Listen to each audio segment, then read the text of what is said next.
안녕하세요. 오늘 하나님 우리에게 주시는 말씀은 창세기 1장 2절 말씀 보시겠습니다. 땅이 혼돈하고 공허하며 흑암이 깊음 위에 있고 하나님의 영은 수면 위에 운행하시니라. 아멘. 창세기 1장 2장은 하나님의 천지 창조에 관해서 이야기하고 있는데요. 1장 1절이 하나님이 천지, 우주를 만드셨다는 말씀을 하고 있고요. 2절에서는 하나님이 이 천지를 만드실 때 어떻게 시작하셨느냐, 하나님의 영, 성령이 수면에 운행함으로 시작이 되었다, 이렇게 이야기를 하고 있습니다.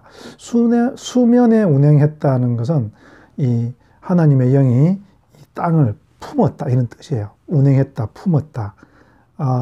이것을 잘 보여주는 것이 우리가 저번에 살펴왔던 이 엘리사가 수넴 여인의 아들을 살려내는 그 장면입니다. 여러분 한번 기억해 보십시오. 어떻게 했죠? 이 수넴 여인의 아들이 죽었다는 소식을 듣고 이 엘리사가 갔죠. 그리고 어떻게 합니까? 자기의 눈을 그의 눈에 맞추고 자기의 입을 그 아이의 입에 맞추고 그리고 자기 손을 그 아이의 손을 잡지 않습니까? 그리고 그냥 이것이 금방 됩니까? 그러지 않습니다. 한 번 해서 안 되니까 두 번 하고 이렇게 해서 그 반복을 하죠. 그러니까 이 엘리사가요, 수넴 여인의 죽은 아들을 품은 거예요. 이게 성령이 수면에 운행한 것과 똑같습니다. 품고는 그 아이를 위해서 힘들게 그 생기를 불어넣고 눈을 맞추고 손을 잡아주고 이런 모습을 하고 있습니다. 이것을 통해서 그 아이가 살아나는 것이죠. 그러니까 오늘 이 2절에도 땅이 혼돈하고 공하고 흑암이 있는 거예요. 죽음이에요, 죽음.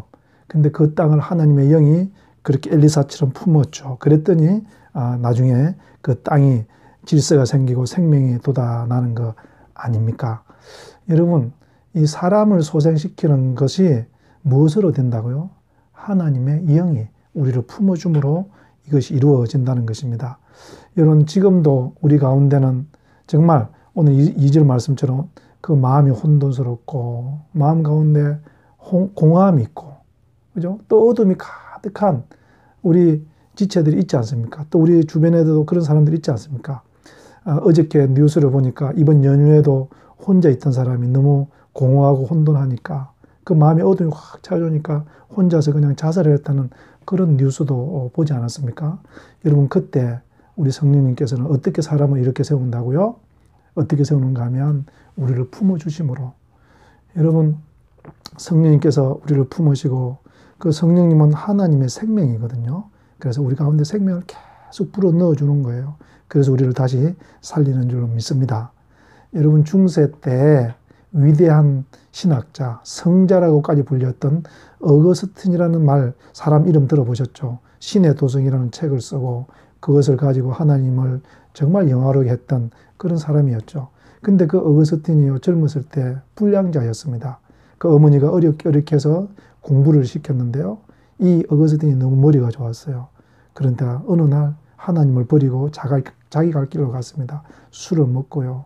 또 음행에 빠지고 또 도박을 하고 그러다가 결국은 사생아까지 놓고 그 끝없는 타락의 길로 들어갔던 거죠. 그런데 여러분, 그의 어머니는 이 아들을 버릴 수 있을까요? 그렇지 않아요. 못 버리죠.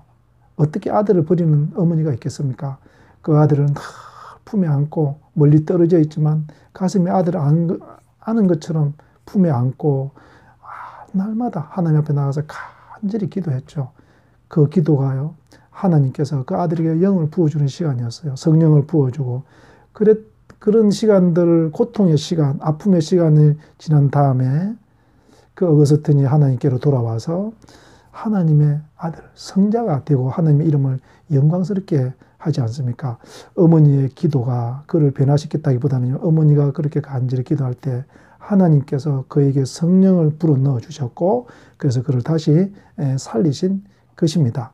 하나님이 우리 인생을 다시 회복시키실 때요, 절망하고 있고 실패하고 있고 낙심하고 있는 우리 인생, 그죠? 저와 여러분, 또 우리 자녀들, 또 우리의 남편들, 또 우리의 부모님들을 다시 일으켜 세우시는 방법이 뭐냐? 성령님께서 우리를 품으시고 우리 가운데 생명을 계속 불어 넣으시는 거예요.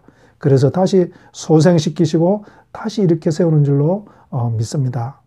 여러분, 평양 대부흥이 1907년에 있었습니다. 1907년, 우리 민족으로 보면 절망의 시간이었죠. 일제국주의가 한반도를 다 장악하고요. 1907년 때 드디어 군대까지 해산을 시켰습니다. 군대가 없는 나라는 없죠. 일본 군대가 와서 우리나라 국권을 다 장악한 것이 1907년이었어요. 우리 민족적으로 보면 절망이었고 어둠이고 혼돈이고 공허한 때였어요. 그때 교회는 갈 데가 없었습니다. 평양을 중심으로 한 교회, 하나님을 섬기고 교회 다니는 우리 성도들이요, 나라를 잃은 그 서러움을 가지고 교회에 와서 기도하기 시작했습니다. 그 기도할 때 하나님께서 이 민족을 불쌍히 여기시고 이 나라 가운데 성령을 물같이 부어주신 거죠. 그렇게 해서 일어난 것이 평양 대부흥 아닙니까? 하나님께서 소망이 없고 절망하고 있는 이 민족, 혼돈하고 공허하고 허감 가운데 있는 이 민족 가운데 이 민족을 품으시고 우리 가운데 하나님의 생명을 불어넣으심으로 다시 소생시키신 역사, 그것이 1907년의 사건인 것입니다. 여러분, 이런 일들, 오늘 창세기 1장 2절의 말씀, 엘리사와 같은 죽은 자를 다시 일으키는 말씀, 그죠? 어거스틴을 다시 회복시키시는 그런 일, 또 평양 대부흥이 어떻게 다시 우리 가운데 가능할까요? 우리가 주님의 성령께서 우리를 다시 일으킬 수 있다, 우리를 다시 회복시킬 수 있다는 이 믿음을 가지고 주님 앞에 나아가서 기도할 때 우리 주님께서는 우리를 품으시고 우리 가운데 생기를 다시 불어넣어서 우리를 다시 소생시키시고 회복시킬 줄로 믿습니다. 여러분, 오늘 하루가 우리 주님 앞에 간절히 나가서 성령으로 나를 채워주시옵소서, 성령으로 나의 하나님의 생명을 나에게 부어주시옵소서, 우리 자녀에게, 우리 가정에, 우리 교회 가운데, 이 민족 가운데 성령을 넣어주시옵소서, 성령을 부어주시옵소서 간절히 기도하는 그런 하루 되기를 우리 주님의 이름으로 축복합니다. 기도하시겠습니다. 주님, 우리를 다시 회복시켜 주시옵소서. 오늘 말씀처럼 어거스틴을 회복시키신 것처럼 수냄 여인의 아들을 살리신 것처럼 우리의 아들들을 살려주시고 한국 교회를 살려주시고 우리를 다시 회복시켜 주시옵소서. 예수님 이름으로 기도드렸습니다. 아멘.